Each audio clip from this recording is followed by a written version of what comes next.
யோபு கூட வெறும் தரையில உட்கார்ந்து வருத்தப்பட்டுட்டே இருக்காங்க.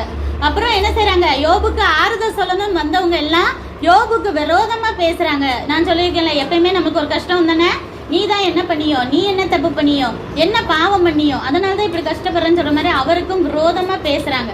அவருக்கு ஏற்கனவே மனசு வேதனைப்பட்டவர் இன்னமும் மனசு என்ன செய்யறாரு, ரொம்ப வேதனைப்படுறாரு. கடைசியா தேவன் பேசுறது ஒரு 4 அதிகாரம் போட்டிருக்கோம். சரியா, தேவன் என்ன சொல்றாருன்னா, யோபு கிட்ட நீ இப்படி சொன்னியே, புலம்புனியே, தேவன் என்னை காப்பாத்தல அப்படி இப்படின்னு சொன்னியே, நான் இந்த உலகத்தை எப்படியெல்லாம் படைச்சிருக்கேன், நான் செஞ்ச மாதிரிலாம் உன்னால செய்ய முடியுமா, வானத்துலேருந்து மழை வர வைக்க முடியுமா, ஃபால்ஸ்லாம் உன்னால் உருவாக்க முடியுமா, நான் படைச்ச மாதிரி மிருகங்கள் எல்லாம் இவ்வளோ படைக்க முடியுமா அப்படின்னு கேட்குறாரு. பதில் சொல்ல முடியுமா நம்மளால? கண்டிப்பாக சொல்ல முடியாது. அதே போல் யோகுவாலே என்ன செய்ய முடியல, பதில் சொல்ல முடியல. அப்போ தேவன் சொல்கிறாரு, சரி உன் ஃப்ரெண்ட்ஸுக்காக நீ என்ன செய்ய, ப்ரேயர் பண்ணுன்னு சொல்கிறார்.